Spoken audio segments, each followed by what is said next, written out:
જે થઈ ગયું એમાં કઈ યાદ છે? ધારણા, ધ્યાન, સમાધિ. ધ્યાન, ધારણા અને સમાધિ એટલે કે વિચારો છે એને જાગૃતિપૂર્વક જોઈ તો નકામા વિચારો શાંત થાય તો એને, અને પછી એમાં સ્પેસ બને તો આપણે ધારણા કહી શકાય. એટલે પેલા એને વ્યાખ્યા કરી, દેશ બંધ ધારણા. એક દેશ, એક સ્પેસ બનાવવાની છે ચિત્તમાં. હવે સ્પેસ જે બને ને એમાં એક ફોકલ પોઈન્ટ હોય અને એક માર્જિનલ એરિયા હોય. એટલે પેલી વસ્તુ ધારણા માટે આ પેલું ધારણા માટે એવું. અને 1 સેકન્ડની ધારણા, 1 સેકન્ડ છે એની ધારણા, એ ધારણા કહેવાય. 10 સેકન્ડ ધ્યાન કહેવાય અને 100 સેકન્ડ સમાધિ કહેવાય. જો આપણે આ પ્રાપ્ત કરી શકીએ તો આ ધારણા, ધ્યાન અને સમાધિ 1 સેકન્ડ, 10 સેકન્ડ, 100 સેકન્ડ આ સમાધિ છે. 3 એટલે એનો અર્થ એમ છે કે જે વસ્તુને તમે જાણવા માંગો છો, સમાધિનો અર્થ એમ છે જેને તમે જાણવા માંગો છો ઈ અને તમે બે એકાકાર થઈ જાઓ એટલે એનું રહસ્ય તમારી સામે ખુલી જાય. આ એક વાત હતી. અર્થને આપણે કેવી રીતે લીધો તો? અર્થ એવી વસ્તુ બતાવી ભગવાન કે હેતુ પાછળનો હેતુ શું છે, અથવા તો તમને તમારા વિઝનમાં ક્લેરિટી હોય પણ એ શેના આધારે થશે? તો કે એ પ્રતીતિને આધારે ખાવાનું છે. કે પ્રતીતિ જેટલી માત્રામાં વધતી જાય એટલી માત્રાની અંદર તમારો જે મોટિવ હોય એની પાછળના મોટિવ બધા ધીમે ધીમે ક્લિયર થતા જાય.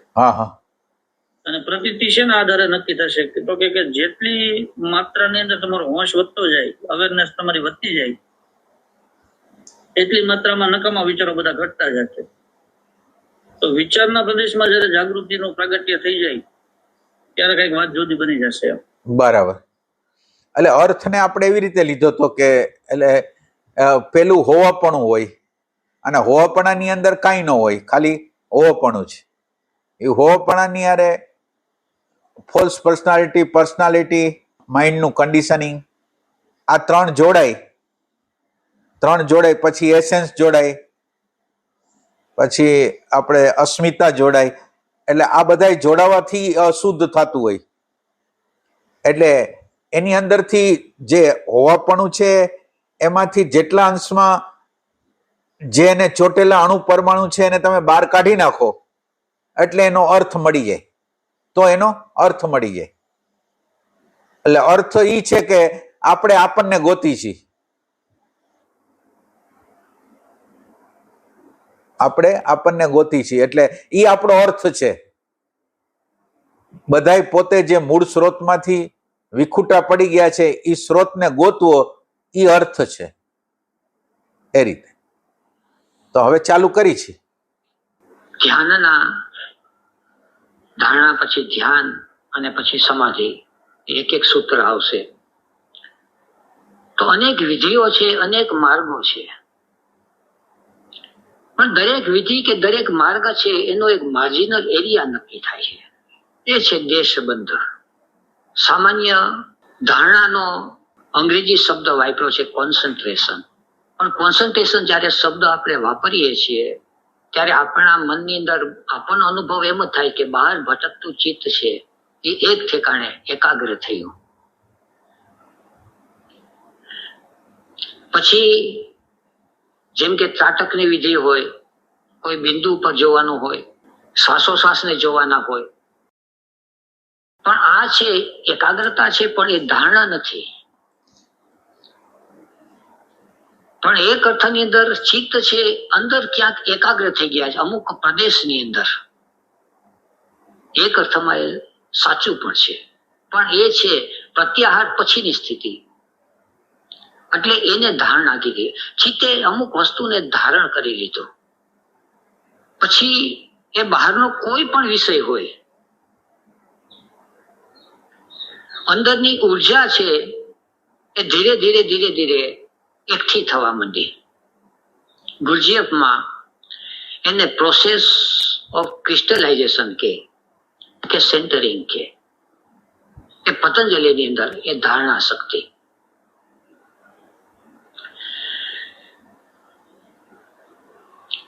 ધારણા શક્તિ પછી એ જ તત્વ પ્રત્યય એકતાનતા પ્રત્યે એકતાનતા ધ્યાન. ધારણા અને ધ્યાન વચ્ચે જે ભેદ છે એ હવે માર્જિનલ એરિયામાંથી ફોકલ એરિયામાં, હવે ક્ષેત્રફળમાંથી હવે એક બિંદુ ઉપર આવવાનો. પેલા ક્ષેત્ર નક્કી થઈ ગયું કે આટલાની બહાર મારું ચિત્ત છે એ જાય નહીં. આટલાની બહાર એનર્જી છે. પછી એનો એરિયા છે એ થોડો અટપટો છે. ધારણામાંથી ધ્યાન તરફ કઈ રીતે જવાય છે, થોડી ગહેરી વાતો છે. આપણે સામે કોઈ આપણું પ્રિય પાત્ર, પ્રેમી પાત્ર આપણને મળે, જેવું પ્રેમી પાત્ર મળે છે આપણને એટલે આપણું ચિત્ત છે ત્યાં ખેંચાઈ જાય. ચિત્ત ખેંચાઈ ગયો એટલે રસ્તો ચૂકી ગયા. કારણ કે એટેન્શન છે, આપણો જીવ છે એ બહાર ચોટી ગયો, ભટકી ગયો. એટલે થાય એવું કે જેની અંદર આપણો જીવ ચોટી ગયો છે એ વ્યક્તિને આધારે આપણા સુખ દુઃખ થવા માંડ્યા. એ વ્યક્તિ ગુજરી જાય તો આપણને પીડા થાય, એ વ્યક્તિનું મિલન થાય તો આપણને સુખ થાય. ચિત્ત એકાગ્ર થઈ ગયું, જ્યાં ત્યાં ભટકતું હતું એમાંથી એક પ્રેમીની આસપાસ, પણ ધારણા ન બંધાણી. ધારણા શક્તિ છે એની અંદર તો હવે પોતે એક વિભૂતિ છે. ધારણા શક્તિ છે એક પ્રકારની સિદ્ધિ છે. એનું ચિત્ત પ્રેમીમાં ચોટતું નથી, પણ એના પોતાના ચિત્તના પ્રદેશની અંદર પ્રેમીની ધારણા છે એ બંધાય છે.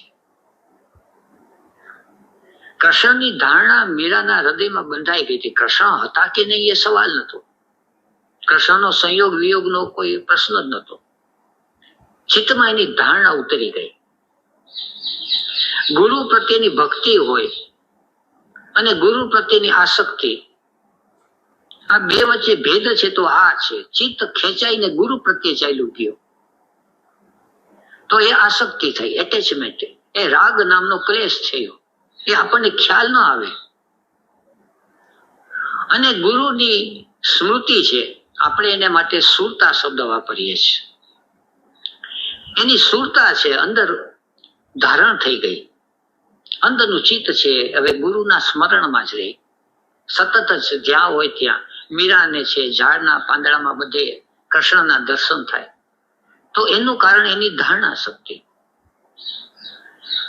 તો ચિત્તનું એકાગ્ર અંદર થઈ જાય, સુરતા છે એ અંદર સમાવા માંડે, તો એ ધારણા શક્તિ થઈ. પછી આવે છે એ ધ્યાનનું સૂત્ર, તત્ર પ્રત્યય એકતાનતા ધ્યાન. પણ ધારણા શક્તિ અને ધ્યાનની શક્તિ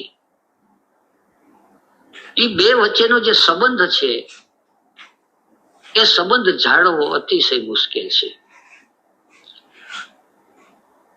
માર્જિનલ એરિયા અને ફોકલ એરિયા, ક્ષેત્રફળ અને ક્ષેત્ર બિંદુ વચ્ચેનો જે સંબંધ છે, જે કુદરતે આપણને સહજ રીતે આપણને આપ્યો છે, એવો અંદરના ભાગમાં સહજ રીતે નથી.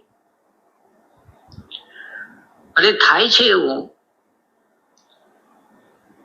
કે એક ઠેકાણે આપણે ધ્યાન લગાડવા જઈએ છીએ તો માર્જિનલ એરિયામાં અનેક પ્રકારના ડિસ્ટ્રેક્શન્સ ઉભા થાય છે, અનેક પ્રકારના વ્યવધાનો ઉભા થાય છે. ભગવાનશ્રીમાં ધ્યાન લગાડ્યું તો ભગવાનશ્રીમાં ધ્યાન લગાડ્યું તો સાથે પૂના આવે, પૂનાનો આશ્રમ આવે, તો ત્યાં પછી છોકરીઓ આવે, છોકરાઓ આવે, સંન્યાસીઓ આવે, અને પછી તો કોઈની સાથે રાગ હોય ને કોઈની સાથે દ્વેષ હોય, કોઈ નજરમાં વસી ગયું ને કોઈની અંદર કોઈ દુઃખ થયું, એ બધું અંદર આવવા માંડે. ધારણા બંધાણી, પણ ધારણામાંથી ધ્યાન તરફ ગતિ નથી થતી. અને અંદર માર્જિનલ એરિયા અને ફોકલ એરિયા કઈ રીતે નક્કી કરવો, તો એનું સાયન્સ આપણી પાસે છે નહીં. આપણું ચિત્ત ખેંચાઈ જતું હોય એટલે અંદર જ આપણે રોકવાની કોશિશ કરીએ કે ચિત્ત એક બાજુ અત્યારે ભગવાનશ્રીનું ધ્યાન કરવું છે, એ ગુરુનું ધ્યાન કરવું છે. ઘણી વાર તો એવું બને છે કે ખેંચાઈ જાય છે તો ખબર જ નથી પડતી, એટલે તો બેહોશી. ખેંચાઈ જાય છે એની ખબર પડે છે તો આપણે ધીરે ધીરે એને ખેંચીને એક જ ઠેકાણે લગાડવાની કોશિશ કરીએ છીએ. હવે એક ઠેકાણે જયારે લગાડીએ છીએ તો ત્યાં બીજો એક ભય ઉભો થાય છે કે જે ઠેકાણે લગાડીએ છીએ ત્યાં એટેન્શન સિડ્યુસ થઈ જાય છે, ઇન્ટેલિજન્સ આવી જાય છે. લગાડીએ છીએ ત્યાં જીવ ખેંચાઈને ચોંટી જાય છે અને જીવ ભટકે છે તો એમાંથી પાછું વાળવાની કોશિશ કરીએ છીએ. હવે આ બંને ઠેકાણે આપણે થોડી વાર મહેનત કરીએ છીએ તો આપણી અંદરની ઉર્જા છે થાકી જાય છે અને પછી આપણને એમ થઈ જાય છે કે આ ધ્યાન કરવું એ આપણું કામ નહીં. આમ કરી અને આપણે છોડી દઈએ. પણ યાત્રા કરવા નીકળ્યા છીએ તો યાત્રાનું વિજ્ઞાન છે એ જેમ જેમ સમજતા જશું તો એટલી આકરી વસ્તુ નથી. અલબત્ત આપણે જે યાત્રા કરતા કરતા આવ્યા કે ચિત્તની અંદર ક્લેશ છે એ ઓછા થતા ગયા તો પ્રત્યાહારની ભૂમિકા આવ્યા પછી ક્લેશ છે એ અતિશય સૂક્ષ્મ બની જાય છે. સૂક્ષ્મ એટલે કે જે આપણા ચિત્તને ખેંચી જાય એવા નથી બનતા. ભગવાન શ્રીની અંદર ચિત્ત આપણું ખેંચાઈ જાય છે તો શું કરવા ખેંચાઈ જાય છે? એની અંદર આટલો રાગ શું કરવા? એક સ્ત્રીની અંદર, એક પુરુષની અંદર, એક સંગીતમાં, એક ઇન્દ્રિયના વિષયમાં ચિત્ત ખેંચાઈ શું કરવા જાય છે? ત્યારે એને ખ્યાલ આવશે કે ક્લેશ છે એ ધીરે ધીરે બધા શાંત થઈ ગયા છે, એટલે પછી ચિત્તની અંદર ધારણાની શક્તિ છે આપોઆપ થાય છે. ધારણાની શક્તિ જ્યાં સુધી આપણે મહેનત કરવી પડે છે, ચિત્ત લગાડવું પડે છે, ત્યાં સુધી સમજવું કે હજી ક્યાંક અંદર ઇન્દ્રિયના વિષયમાં રસ રહી ગયો છે. તો ઇન્દ્રિયના વિષયમાં રસ રહી ગયો હોય ત્યાં સુધી ચિત્તની અંદર ધારણા કરવી નહીં, ઇન્દ્રિયના વિષયને ભોગવી લેવા. ભોગવવું કઈ ખરાબ નથી, પણ અંદર એક બોધ છે કે હજી ચિત્ત ખેંચાય છે. જેવી રીતે ભૂખ લાગી છે તો ત્યાં સુધી જીવ છે એ ભાણામાં રહ્યા જ કરવાનો છે. પેટ ભરી લીધું એટલે ભાણું છે એની સાથે આપોઆપ ચિત્ત છૂટી જાય.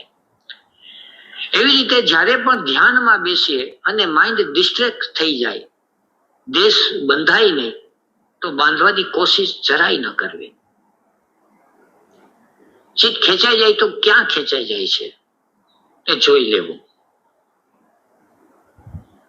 પણ હવે જે ઓબ્ઝર્વેશન અને હવે જે વિષય આવે છે થોડો સૂક્ષ્મ આવે છે.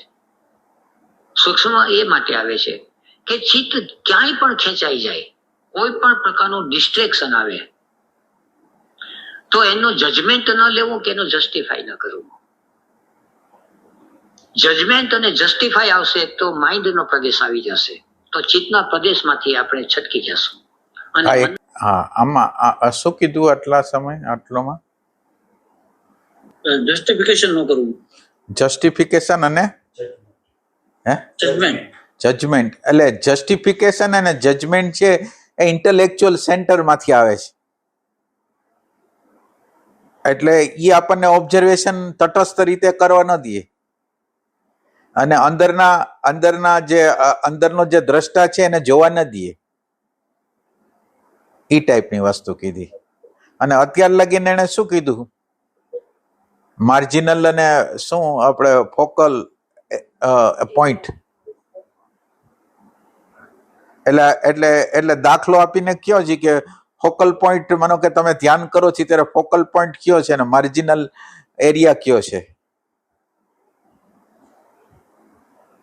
આપણે ધ્યાન કરીએ ત્યારે આખું જે ધ્યાન આપણે આંખ બંધ કરીને એ બધું છે એ માર્જિનલ એરિયા કહેવાશે.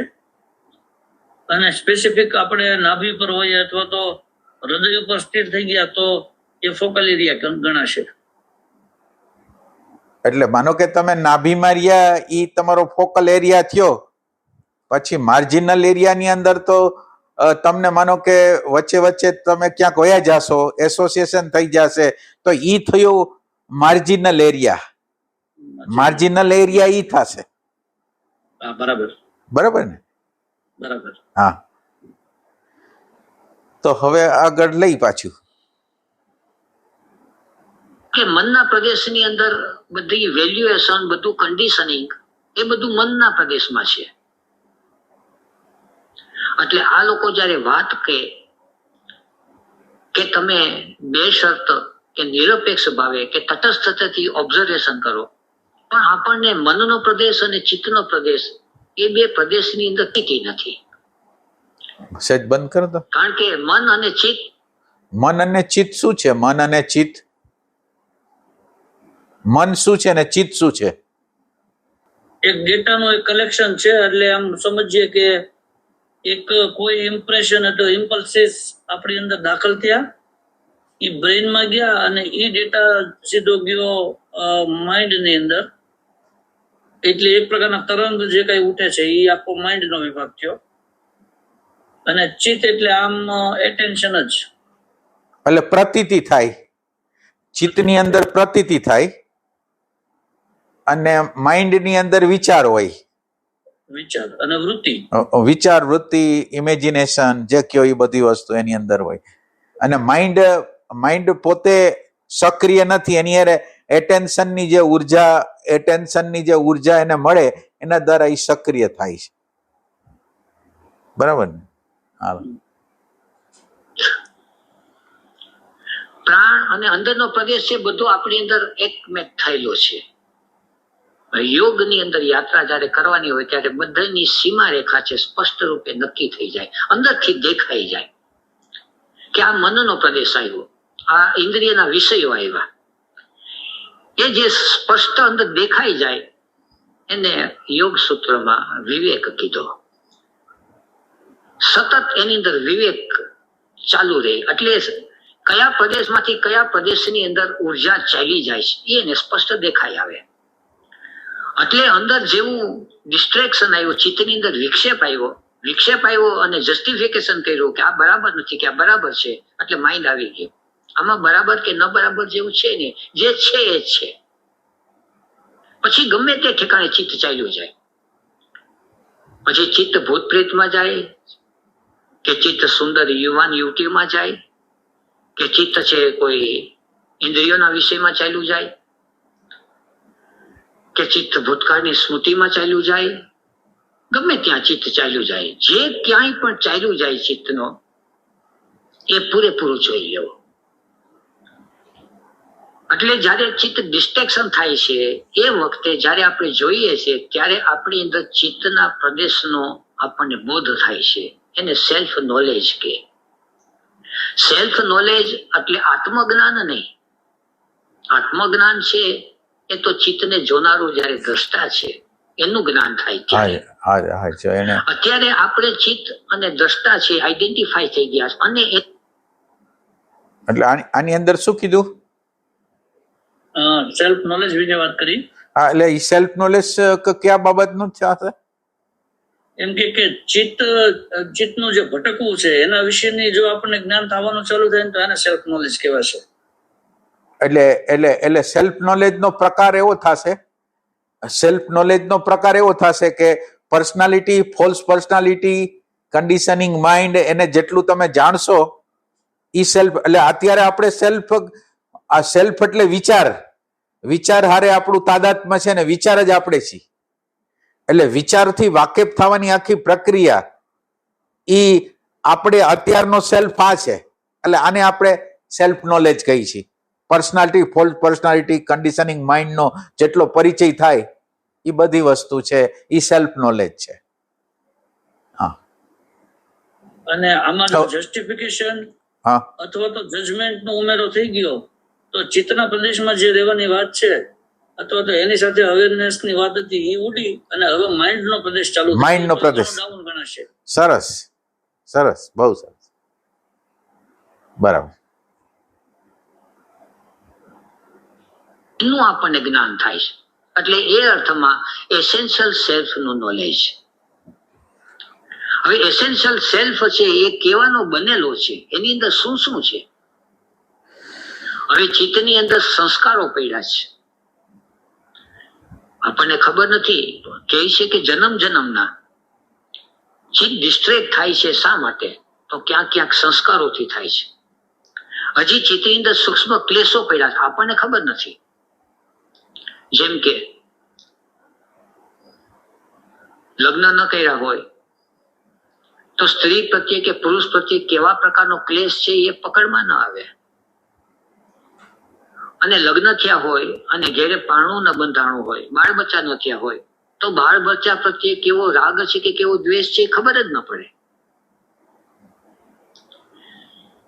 જેને ધંધો નથી કર્યો તો એને પૈસા પ્રત્યે કે તો રાગ છે કે દ્વેષ છે ખબર જ ન પડે. ભિખારી માણસને કોઈ ધનપતિના રાગ દ્વેષને ખ્યાલ જ ના આવે. એને એમ લાગે કે આટલો જીવ પૈસામાં શું કરવા ચોટાડે છે, પણ પોતે પૈસો કમાય તો એને ખ્યાલ આવે કે એટલે રાગ દ્વેષ માંથી એ પર થઈ જાય.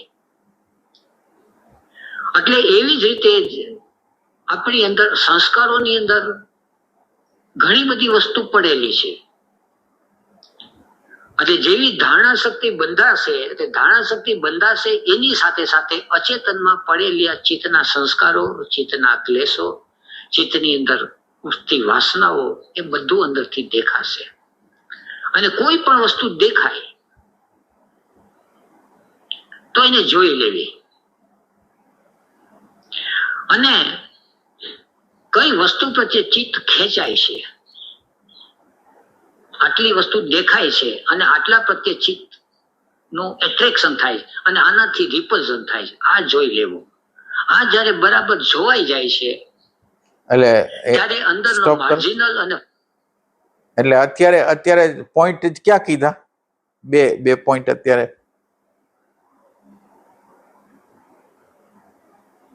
ચિત્ત એક સિડ્યુસ થઈ જાય છે. શું થઈ જાય છે? હમણાં શું કીધું એને? હમણાં એવું કીધું કે ચિત્તની અંદર જે કઈ અવસ્થા છે એને જોઈ લેવી. એટલે બે થી વાકેફ થવું, રાગ થી વાકેફ થવું, દ્વેષ થી વાકેફ થવું. એટલે વાકેફ થવાની જે આખી પ્રક્રિયા છે ને એ પ્રાઇમરી સ્ટેજ છે એમ. એટલે હા, જાઓ. ફોકલ એરિયા છે એ નક્કી થાય છે. ત્યાં સુધી એ નક્કી નથી થતું.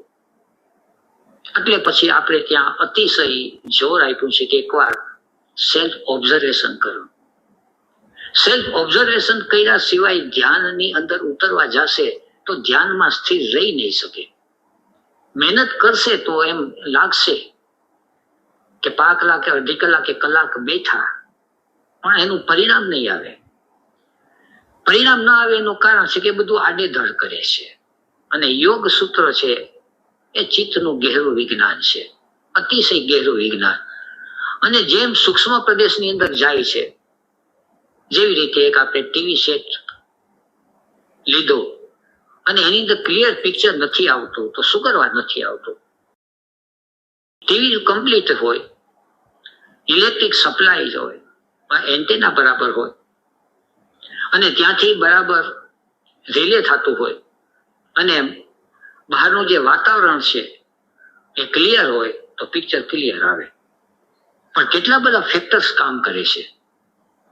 ત્યારે હવે આપણે જે પ્રદેશમાં ઉતરીએ છીએ એ પ્રદેશ છે ચિત્તનો પ્રદેશ. અને ચિત્તના પ્રદેશની આખી યાત્રા છે એ અતિશય સૂક્ષ્મ રીતે જોવી પડે છે, સમજવી પડે છે. ધ્યાનની વિધિ ગમે તે આડેધડ કરીએ તો થોડી વાર બહારની રીતે આપણને શાંતિ રહેશે. શાંતિ રહેશે એટલે જ્યાં ત્યાં જીવ ભટકતો હોય તો થોડી વાર સક્રિય ધ્યાન કર્યું, કુંડલીને કર્યું, શરીરમાં સારું લાગ્યું, પણ ધ્યાનની અવસ્થા છે એ તો બંધાશે નહીં. ધ્યાનની અવસ્થા બંધાવી છે એ ચિત્તની ધારણા શક્તિ આવ્યા પછી થાય છે. ત્યાં સુધી ધ્યાનની અવસ્થા નથી બંધાતી.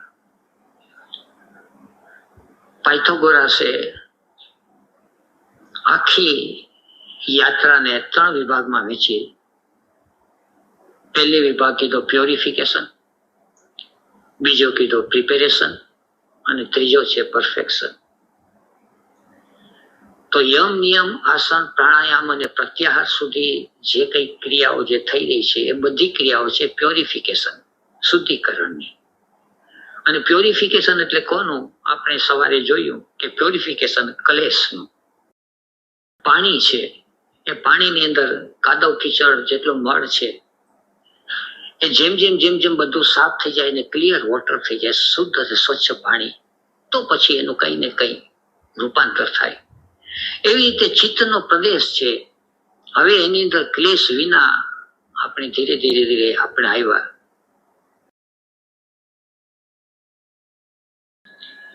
सूत्र 2 तत्र प्रत्यय एकतानता ध्यानम. ध्यान, the contemplation is the uninterrupted flow of the mind to the object. તત્ર દેશબંધમાં એકતાનતા, એકતાન એક સુરતામાં. પ્રત્યય, પ્રત્યય એટલે પ્રતીતિ, પ્રતીતિની એકતાનતા, એક સરખી પ્રતીતિ, એ છે ધ્યાન. ગુરુજીએ વારંવાર કહેતા, મેન ઇઝ અ મશીન.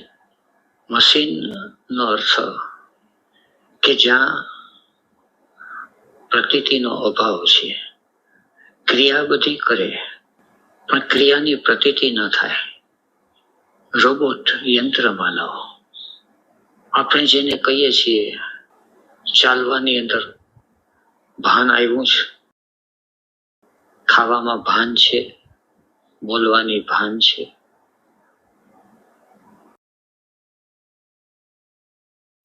યોગ શાસ્ત્રમાં એને પ્રત્યય કહે છે. સવારથી સાંજ સુધી આપણો જીવનનો વ્યવહાર છે. જીવનના વ્યવહારમાં પ્રતીતિ કોની કોની થાય છે? તો સવારથી સાંજ સુધી આપણે જાગીએ છીએ અને શરીર જાગી ગયું છે, પણ અંદર ચિત્તમાં હજી પ્રતીતિ જેની થાય છે એટલું ચિત્ત જાગ્યું કહેવાય. પ્રત્યાહાર પછી ધારણા આવે છે અને ધારણા પછી ધ્યાન આવે છે. ઇન્દ્રિયના વિષયો કામ કરે છે ત્યાં સુધી મશીન છે. રોબોટ છે એની અંદર પાંચેય વિષયો કામ કરતા હોય અને પાંચેય વિષયોનો એક રિએક્શન એ પ્રમાણે પ્રતિક્રિયા કરતા હોય. રોબોટની આંખ પણ હોય, અમુક રંગ જુએ અને અમુક રંગનો રિએક્શન કરે, અમુક રંગને એ સ્વીકાર કરે, અમુક રંગનો અસ્વીકાર કરે, અમુક અવાજનો સ્વીકાર કરે, અમુક અવાજનો અસ્વીકાર કરે, અમુક સ્પર્શનો સ્વીકાર કરે, અમુક સ્પર્શનો અસ્વીકાર કરે.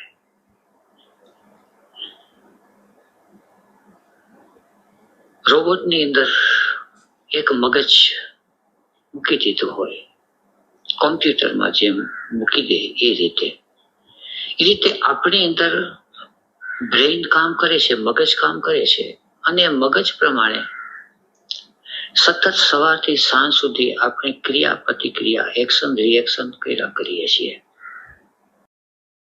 આ ક્રિયા પ્રતિક્રિયાની અંદર આપણને પ્રત્યય કોનો થાય છે, પ્રતીતિ કોની થાય છે?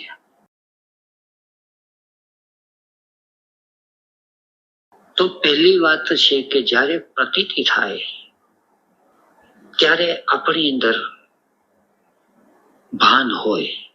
ભાન ન હોય તો પ્રતીતિ ન થાય. શરીરના સ્તર ઉપર ક્રિયા થાય, ઇન્દ્રિયોના સ્તર ઉપર ક્રિયા થાય, પણ એ બધું થાય એ અભાન અવસ્થામાં. એ અવસ્થાને નિદ્રા કીધી. અભાવ પ્રત્યય આલંબના વૃત્તિ નિદ્રા. નિદ્રાની વૃત્તિ એ છે કે ત્યાં અભાવની પ્રતીતિ થઈ.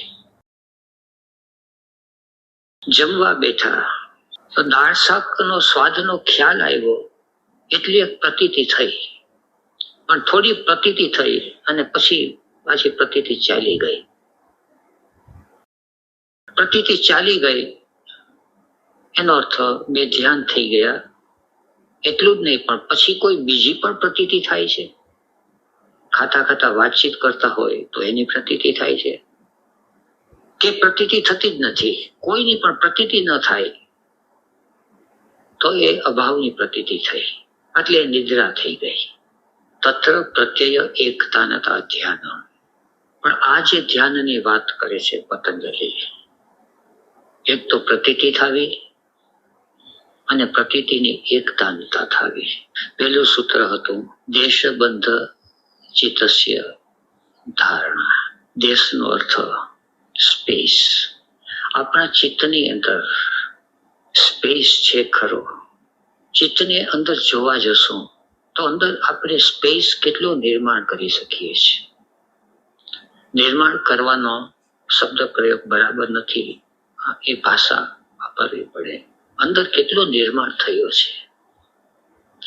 આપણા ચિત્તના દેશની અંદર કોની પ્રતીતિ થાય છે તો જોશું તો અંદર વિચારોનો પ્રવાહ દેખાય. અંદર ખીજ ચડી હોય, નેગેટિવ ઇમોશન્સ, વિકારોનો પ્રવાહ દેખાય. નિરાશા આવી ગઈ હોય, મૂડ લેસ થઈ ગયા હોય. થોડું અંદર ઓબ્ઝર્વેશન કરીએ તો અંદર કોઈને કોઈ ક્લેશ એટલે રાગ હોય, કોઈ છોકરીમાં કે છોકરામાં જીવ છૂટી ગયો હોય તો એની પ્રતીતિ થાય, એની ખબર પડે. કોઈ એ અપમાન કર્યું, કોઈ એવું દ્રશ્ય જોવાઈ ગયું, એની અંદર આપણા ચિત્તમાં ગાંઠ પડી ગઈ હોય તો એ ગાંઠની પ્રતીતિ થાય. આપણને પ્રતીતિ તો થાય છે, પણ મોટે ભાગે પ્રતીતિ થાય છે એ વિપર્યયની થાય છે, વિકલ્પની થાય છે. કોઈની પ્રતીતિ ન થાય એ તો નિદ્રા. પણ એ ખબર પડી કે જીવ મૂંઝાય છે, અંદર ખબર પડી. શા માટે મૂંઝાય છે એ કારણ ખબર ન પડે. જીવ ગભરાય છે, અંદર ક્યાંક ગાંઠ તો પડેલી છે, અંદર ક્યાંક ક્લેશ પડેલા છે, ક્યાંક ઈચ્છાઓ અને વાસનાઓ, અપેક્ષાઓ, મહત્વાકાંક્ષાઓ ઘણું બધું પડ્યું છે, પણ એની પ્રતીતિ થાય છે. તો પેલા એની પ્રતીતિ થાય ત્યારે આપણને ખ્યાલ આવે કે ચિત્તની અંદર હજી સ્પેસ નિર્માણ નથી થયું, હજી દેશ નિર્માણ નથી થયું. એક રૂમ હોય, મકાન હોય, અને મકાનની અંદર આપણે રહેવા જવું છે, અને મકાનની અંદર ફર્નિચર પડ્યું છે. ફર્નિચર હોય તો બેસવા પણ થાય, પણ મકાનની અંદર પુસ્તી, ડબલા, ડુબલી, ભંગાર, બધો કચરો બધો પડ્યો છે.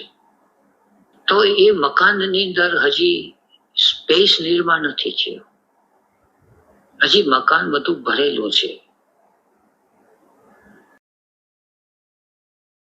એટલે જ્યારે મકાનમાંથી જેટલા પ્રમાણમાં કચરો બહાર કાઢી નાખીએ એટલા પ્રમાણમાં અંદર એક જગા બની.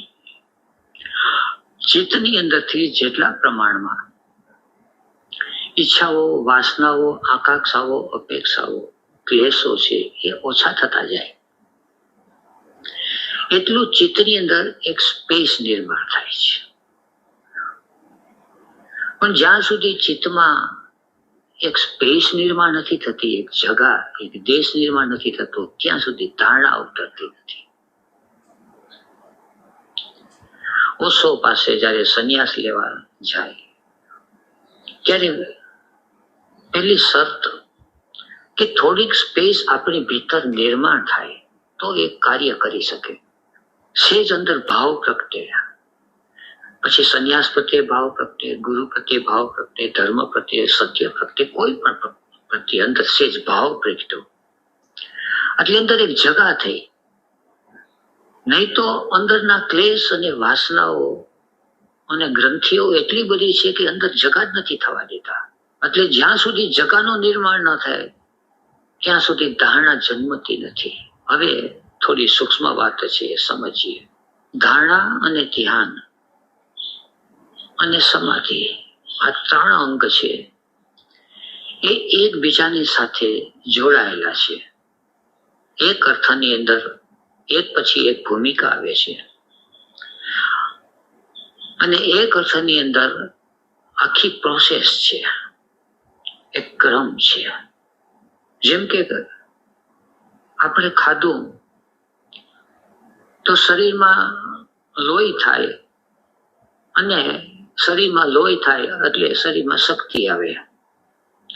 તો ખાધું એ પચી ગયું, પછી એને લોહી થયું અને લોહી થયું એ પણ વધારે પચી ગયું ત્યારે અંદરથી શક્તિ નિર્માણ થઈ. આ જેમ પ્રોસેસ છે એવી જ પ્રોસેસ ચિત્તના પ્રદેશની અંદર છે કે પેલા ધારણા બંધાય છે, એમાંથી પછી ધ્યાન પ્રગટે છે અને એમાંથી સમાધિની ઉપલબ્ધિ થાય.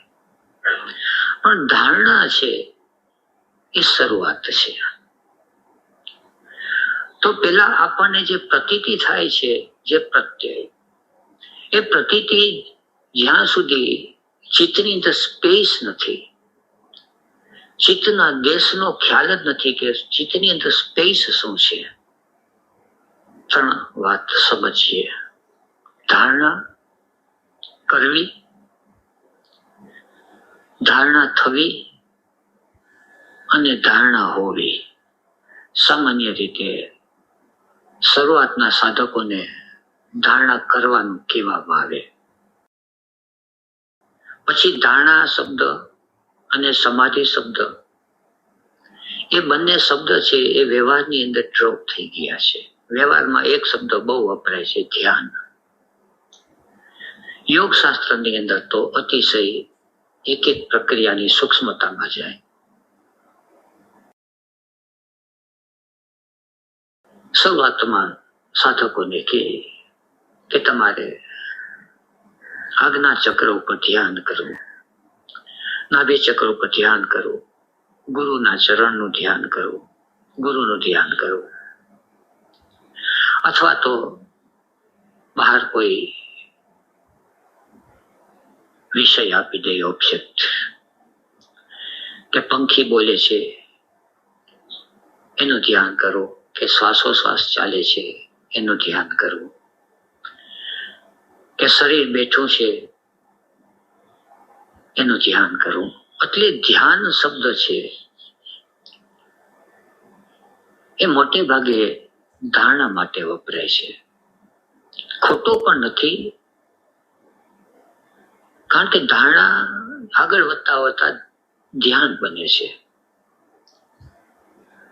પણ સાચો પણ નથી, એ પૂરતો પણ નથી. કારણ કે પ્રત્યય એકતા નતા ધ્યાન. ધારણા જ્યારે કરવામાં આવે છે ત્યારે અંદર વૃત્તિ જો હોય તો એ ધ્યાન બનશે. વૃત્તિ નહીં હોય તો ધારણામાંથી ધ્યાન બનશે નહીં. કરવું, થવું અને હોવું, આ 3 નો ભેદ છે એ સાધકે પકડવો બહુ મુશ્કેલ પડે છે.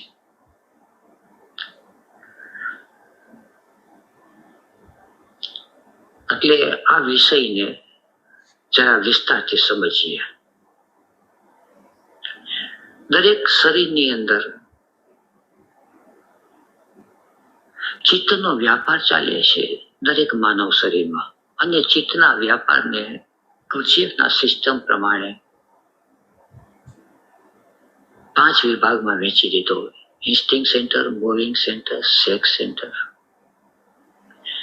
ઇમોશન અને થિંકિંગ. ઇમોશન અને થિંકિંગ છે એના 2 ભાગ પાડ્યા.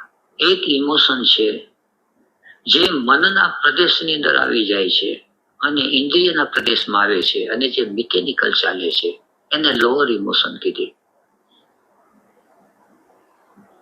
અને એક થિંકિંગ છે જે મનના પ્રદેશમાં આવી ઇન્દ્રિયના પ્રદેશનું જ કામકાજ કરે, એને લોઅર થિંકિંગ કીધું. અને લોઅર થિંકિંગ અને લોઅર ઇમોશન આપણે વ્યવહારમાં વાપરીએ છીએ. હાયર ઇમોશન અને હાયર થિંકિંગ છે એ પછી સાધનાની અંદર સહયોગી થાય છે. ચિત્તના પ્રદેશની અંદર હવે છે આ 5 સેન્ટર્સ, 2 ને તો છોડી દીધા. પ્રત્યાહારની સ્થિતિ પહોંચી ગઈ એટલે દ્વંદ્વનો પ્રદેશ છે તત દ્વંદ્વ અનભિઘાત, દ્વંદ્વનો પ્રદેશ શાંત થઈ ગયો.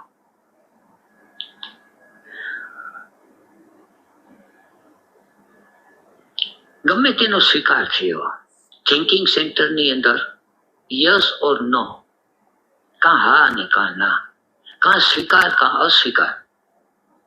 પણ અંદર છે જે વૃત્તિ જે ઉઠે છે, અસ્વીકાર છે તો અસ્વીકારની વૃત્તિ, ને સ્વીકાર છે તો સ્વીકારની. અંદર એક બુદ્ધિ નિશ્ચયાત્મક બની ગઈ. ના તો ના, હા તો હા. પ્રત્યાહાર શું છે? પ્રત્યાહાર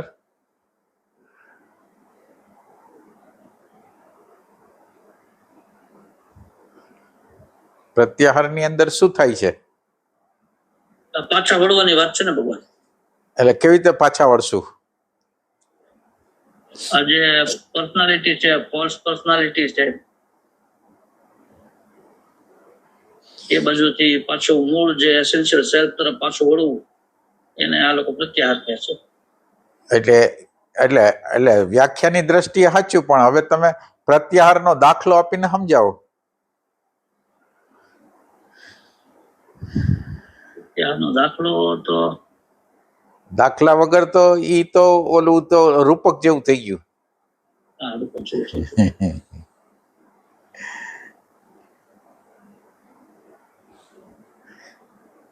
એટલે આમ સ્વીકારવાની વાત થશે એમાં કે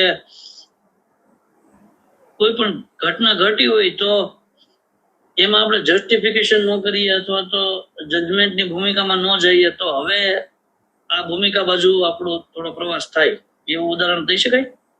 એટલે ઉદાહરણ છે ઈ તો હજી ઉદાહરણ નહીં, એટલે આપણા ચિત્તની અંદર ઉઠે અને તમે એને ગોતી કાઢો કે આને પ્રત્યાહાર કહેવાય એમ.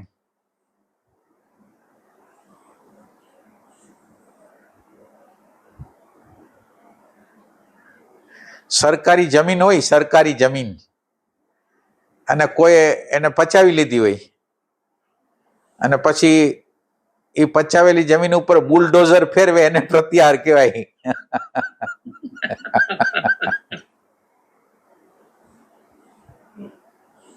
એટલે કેવી રીતે હવે તમને સમજાવું કે આમ જનરલ એવું બને કે દાખલા તરીકે આપણા અહંકારને કંઈક તકલીફ થાય એવી ઘટના ઘટે, અથવા અનુકૂળ ઘટના ઘટે કે પ્રતિકૂળ ઘટના ઘટે, કાં તાદાત્મ્યની અવસ્થા અને કાં પ્રતિકૂળ થાય તો રિએક્શનની અવસ્થા આવે.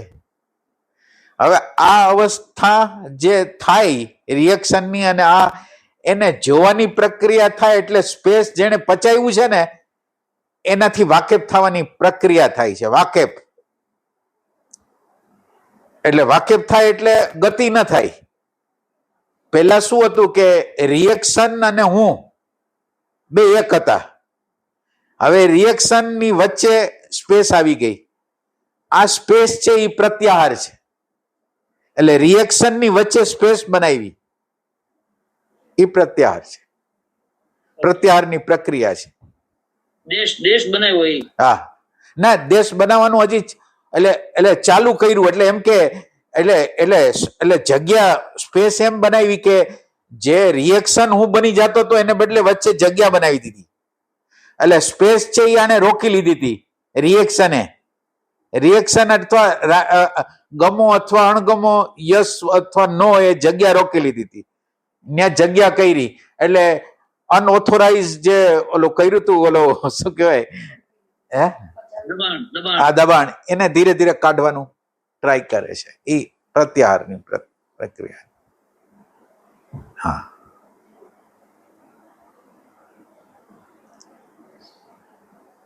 અને એક મિનિટ, અને અને આ પ્રત્યાહારની પ્રક્રિયાની અંદર કાઢવાનું કામ કરે છે, અને હવે પછી ધારણામાં નાખવાનું, એટલે માનો કે શ્વાસ ઉપર જોવાનું છે. હવે આખી પછીની પ્રક્રિયા, શ્વાસમાં કેટલા second, 1 second, 2 second, 3 second, 4 second રહ્યા, એટલે હવે હાજર રહેવાની. હવે સ્પેસ ખાલી થઈ ગયો તો હવે સ્પેસ બનાવે છે, એ ધારણા છે. અને આ સ્પેસ બનાવેલી જે ધારણા છે એમાં એ પ્રત્યયની પ્રતીતિની એકતાનતા, એટલે સતત રીતે રિપીટેશન, એટલે એને લંબાવવાની પ્રક્રિયા, ઈ ધ્યાન છે.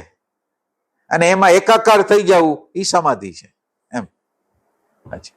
અંદર હવે દ્વંદ ન રહ્યો, કરવું કે ન કરવું, હવે વિકલ્પ ન રહ્યો. એવી રીતે ઇમોશન સેન્ટરની અંદર આ ગમે છે ને આ નથી ગમતું, લાઈક અને ડિસલાઈક. આ વ્યક્તિ ગમે છે, આ વસ્તુ ગમે છે કે આ વસ્તુ નથી ગમતી તો સંબંધ ન જોડાણો, અને ગમે છે તો સંબંધ જોડાણો. પણ એક સમાધાન થઈ ગયું. હવે દ્વંદ ન રહ્યો, વિકલ્પ ન રહ્યો. એવી રીતે મૂવિંગ સેન્ટરમાં કરવું છે કે નથી કરવું. ઇન્સ્ટિંક્ટ સેન્ટરની અંદર સ્વાદ લેવો છે કે નથી લેવો, જોવું છે કે નથી જોવું. એવી રીતે સેક્સ સેન્ટરની અંદર દ્વંદ નથી. સેક્સ સેન્ટરની અંદર માત્ર એટ્રેક્શન અને રિપલ્ઝન એક એનર્જીના ફ્લો છે. એટલે રિપલ્ઝન શબ્દ પણ બરાબર નથી. કા સેક્સ એનર્જી હોય તો એની સક્રિયતા જુદી હોય છે, ને ન હોય તો ન હોય. એ બધું શાંત હોય, ઇનડિફરન્ટ.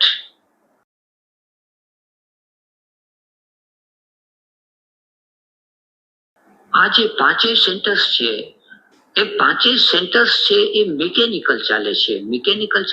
એટલે પાંચેય સેન્ટર્સની અંદર આપણને કયા સેન્ટર્સની પ્રતીતિ થાય છે,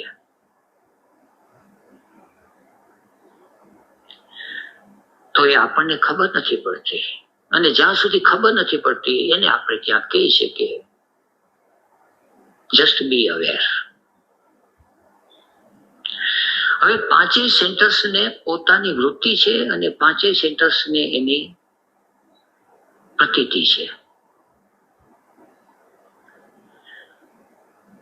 ઇન્સ્ટિંક્ટ સેન્ટરને પોતાની વૃત્તિ છે, એને આ વસ્તુ જોવી છે, આ વસ્તુ નથી જોવી. આ વસ્તુ સાંભળવી છે ને આ વસ્તુ નથી સાંભળવી. પણ અંદર કેવા પ્રકારની વૃત્તિ છે એ આપણને ખબર નથી. આપણે આપણી અંદરની આપણી જાતથી આપણે અભાન છીએ, અજ્ઞાન છીએ. એને પ્રાથમિક ક્લેશ કીધો, અવિદ્યા. આની અંદર શું કીધું છે? વૃત્તિ. આ શું કીધું? વૃત્તિ અને પ્રતીતિ. દરેક સેન્ટરની અંદર વૃત્તિ અને પ્રતીતિ, એટલે એમાં વિશે કંઈક કહેશો? એટલે દરેક સેન્ટરના પોતાના એક્શન રિએક્શન છે. એટલે વૃત્તિ અને પ્રતીતિ બે હોય એમાં. માનો કે થિંકિંગ સેન્ટર છે તો આપણને લોજિકલ બાબતો, ફિલોસોફિકલ બાબતો એમાં રસ પડે, એટલે એક રસની વૃત્તિ અને રસની પ્રતીતિ. ઇમોશન સેન્ટરની અંદર રાગ અને દ્વેષ, એટલે અમુક પ્રત્યે ખેંચાણ, અમુક પ્રત્યે આપણે દ્વેષ. તો ઈ વૃત્તિ અને પ્રતિ, એટલે આપણે એ ગોતવાનું છે કે એટલે ઇન્સ્ટિંક્ટિવ સેન્ટરની અંદર આ વસ્તુ ભાવે છે, આ વસ્તુ નથી ભાવતી. એટલે વૃત્તિ જે પ્રકારની છે ને, એટલે દાખલા તરીકે મને ભાવે છે એક વૃત્તિ છે, એની એક પ્રતીતિ થાય. જો જે મને વસ્તુ ગમે છે ને, જે વસ્તુ મને ગમે છે એવી વૃત્તિ ઊભી થાય છે અને એની પ્રતીતિ થાય છે, અને એના દ્વારા એસેન્સ બને છે. પેલા તો આપણે એ નક્કી નથી કરી શકતા કે ક્યાં સેન્ટર ઓફ ગ્રેવિટી કયું છે, સેન્ટરની વૃત્તિઓ ક્યાં છે. ગ્રેવિટેશન એટલે વૃત્તિમાં રસ, માનો કે ઇન્ટેલેક્ટ સેન્ટરમાં રસ છે, ઇમોશન સેન્ટરમાં રસ છે, ઇન્સ્ટિક્ટિવ સેન્ટરમાં રસ છે, એટલે ઈ આપણે મૂવિંગ સેન્ટરમાં રસ છે, ઈ પેલા ગોતી કાઢવું પડે. એટલે રસ પ્રમાણે પ્રતીતિ થશે તો તમારી ગતિ થશે. મને ધ્યાનમાં રસ નથી અને હું ધ્યાનની પ્રતીતિ કરવા જાઉં તો રસ નથી, એટલે એની પ્રતીતિની ઊંડાઈ નહીં મળે. એ રીતે કંઈક કહેવા માંગે છે. શું છે એની મને ખબર ન હોય તો સૌથી પહેલો ક્લેશ છે. પછી થાય છે એવું કે બહારથી કંઈ પણ પ્રતીતિ થાય છે એને આપણું ચિત્ત સ્વીકારી લે છે. બહારથી કહેવામાં આવે કે સંન્યાસ લેવો જોઈએ, પણ સંન્યાસની વૃત્તિ છે. બહારથી કહેવામાં આવે કે આ છોકરી સાથે કે આ છોકરા સાથે લગ્ન કરી લેવા જોઈએ, પણ અંદરથી ભાવ જાગે છે, અંદરની ઇમોશન સેન્ટરમાં વૃત્તિ છે. બહારથી કહેવામાં આવે કે આ ધંધો કરવાનો છે, આ કરી લેવાનો છે, પણ અંદર એવી વૃત્તિ છે ખરી થિંકિંગ સેન્ટરમાં. તો પાંચેય સેન્ટર્સની અંદર જો વૃત્તિ ન હોય તો કોઈ પણ પ્રકારની ચિત્તની ધારણા કરવામાં આવશે તો એ ધારણા છે એ નિષ્ફળ જશે. એટલે માસ્ટરને હંમેશા સમસ્યા એ ઊભી રહે છે કે એની અંદર વૃત્તિ શું છે, એ પ્રમાણે એને ધારણા આપે. પણ શરૂઆતની અંદર તો સાધક આવે છે ત્યારે એની અંદર તો પેલા તો ચિત્તની અંદર સ્પેસ જ નથી, જગા જ નથી. પછી થોડી જગા થાય છે, કારણ કે આવ્યો છે એટલે કંઈક જગા છે માટે આવ્યો છે. એને ધ્યાનની વૃત્તિ થઈ છે, એને જાગવાની વૃત્તિ થઈ છે, એને સમજવાની વૃત્તિ થઈ છે. હવે એ વૃત્તિ છે કોઈ પણ પ્રદેશમાં હોય, વૃત્તિ થિંકિંગ સેન્ટરમાં હોય તો એને જ્ઞાનની વૃત્તિ છે, ઇમોશન સેન્ટરમાં હોય તો એને ભાવની વૃત્તિ છે, મૂવિંગ સેન્ટરમાં હોય તો એને ક્રિયાની વૃત્તિ છે, ઇન્સ્ટિંક્ટ સેન્ટરમાં હોય તો એને સંવેદનાની સેન્સિટિવિટીની વૃત્તિ છે, સેક્સ સેન્ટરમાં હોય તો એને કોઈ ક્રિએટિવ સર્જનાત્મક કોઈ વૃત્તિ છે. અંદર એને કંઈક છે, કંઈક કરવું છે. બીંગ છે એ પોતે પોતાની અંદર નથી. બીંગ પોતે પોતાનામાં સમાઈ જાય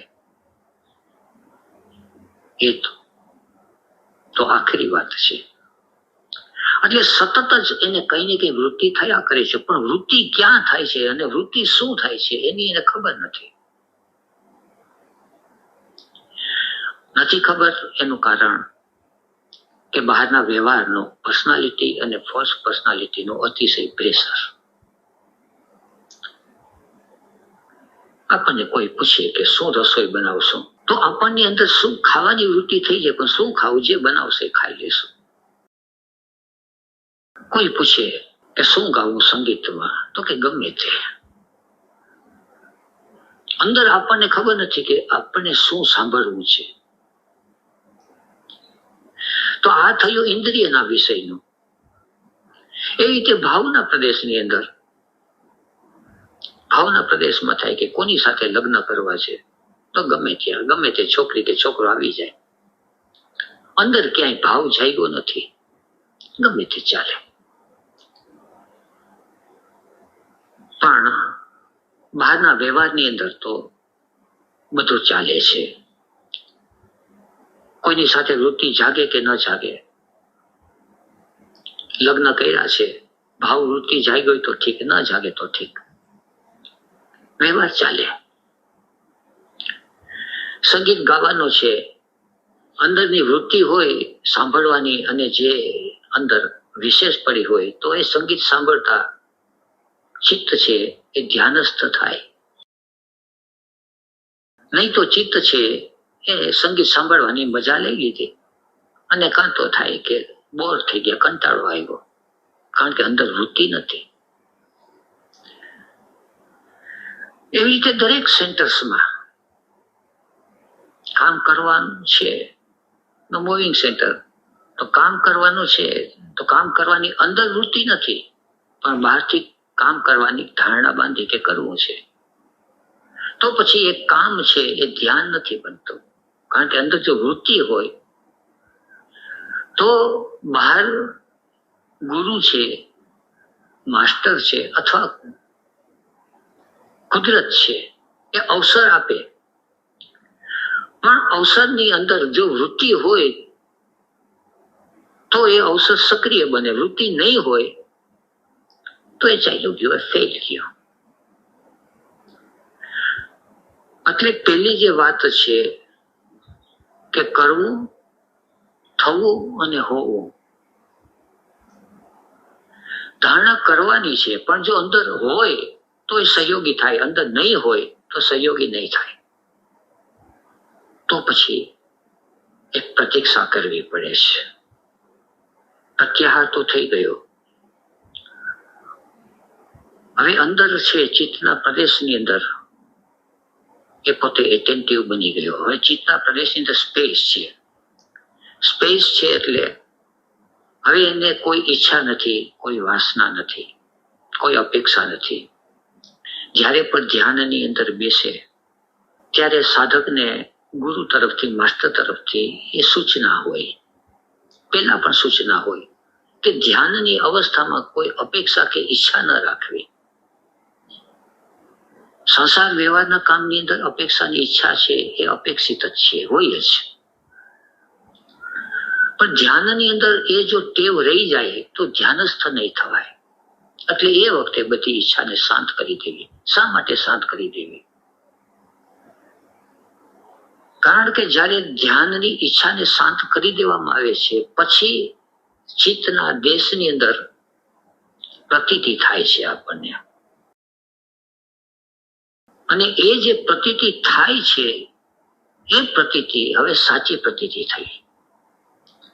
આપણો ચિત્ત છે, ચિત્તનો પ્રદેશ છે, એ જે તે સમયે, જે તે ક્ષણે કઈ વાતની પ્રતીતિ કરાવે છે એની આપણે પ્રતીક્ષા કરવી પડે. શાંતિથી ધ્યાનમાં બેઠા છે, ગુરુનું સ્મરણ કરવું નથી, પણ ગુરુનું સ્મરણ થઈ જાય છે.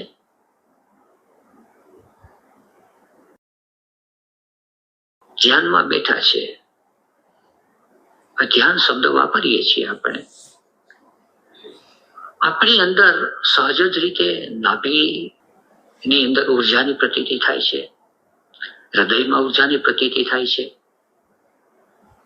આજ્ઞા ચક્રમાં થાય છે, સહસ્રારમાં થાય છે. શરીરના કયા અંગની અંદર આપણને પ્રતીતિ થાય છે ઉર્જાની? તો આ જે પ્રતીતિ થાય છે તો એ પ્રતીતિ છે એ સાચી પ્રતીતિ છે. પણ પ્રતીતિ કરવામાં આવે તો જો અંદર વૃત્તિ હોય તો એ પ્રતીતિ સાચી બની જાય, પણ વૃત્તિ નહીં હોય તો એ ફેલ જાય. એટલે ધ્યાનની અવસ્થામાં ઉતરવાને માટે થોડી જટિલ વાત આયા થાય છે કે કરવાની પણ જરૂર છે, પણ કરવાની જ જરૂર છે એવું નથી. એક બે વાર ટ્રાય કરવી પડે, આપણને ઠીક લાગે. એટલે વારંવાર ઓશોને કહેવું પડે કે તમારી જે ટાઈપ હોય એ તમારી ધ્યાનની વિધિ થાય. કારણ કે જે ટાઈપ હશે એ પ્રમાણે ધારણા બંધાશે, એ પ્રમાણે દેશ બંધ થશે. અત્યારે એક ટાઈપ છે, કોઈની ભાવ પ્રધાન છે તો એને કોઈને કોઈ લાગણીની પ્રતીતિ થશે. કોઈ જ્ઞાન પ્રધાન છે તો એને કોઈને કોઈ જ્ઞાનની પ્રતીતિ થશે. એ ચાલ્યો જતો હોય તો એને કઈ ને કઈ ચિંતન થાય, કઈ ને કઈ જ્ઞાન થાય. નાનું બાળક રમે છે તો નાનું બાળક રમે છે તો ચિત્તમાં શું પ્રતીતિ થાય છે? બાળક રમે છે તો કોઈને જ્ઞાનની પ્રતીતિ થાય, કોઈને સંવેદનાની થાય, કોઈને ભાવની પ્રતીતિ થાય, કોઈને મૈત્રી, કોઈને કરુણા, કોઈને ઉપેક્ષા. પોતે સવારથી સાંજ સુધી કઈ ને કઈ ક્રિયા કરે, પણ એને પ્રતીતિ દરેક વખતે અલગ અલગ થાય, અને અલગ અલગ વખતે ચિત્તની અંદર ધારણા બંધાય. હવે જેમ કે બેઠા છીએ મિત્રો સાથે, બેઠા બેઠા બેઠા થઈ ગયું કે ધરાઈ ગયા કે ચાલો હવે કામ કરવા જાય, રસોડામાં કામ કરવા જાય કે બગીચામાં કામ કરવા જાય કે ફરવા જઈએ, તો એક ઉઠવાની કે ફરવાની વૃત્તિ થઈ. હવે ફરવાની વૃત્તિ થઈ એનો જો આપણને ખ્યાલ આવે તો એ પ્રતીતિ થઈ, અંદર વૃત્તિ ઉઠી અને એનો ખ્યાલ આવ્યો.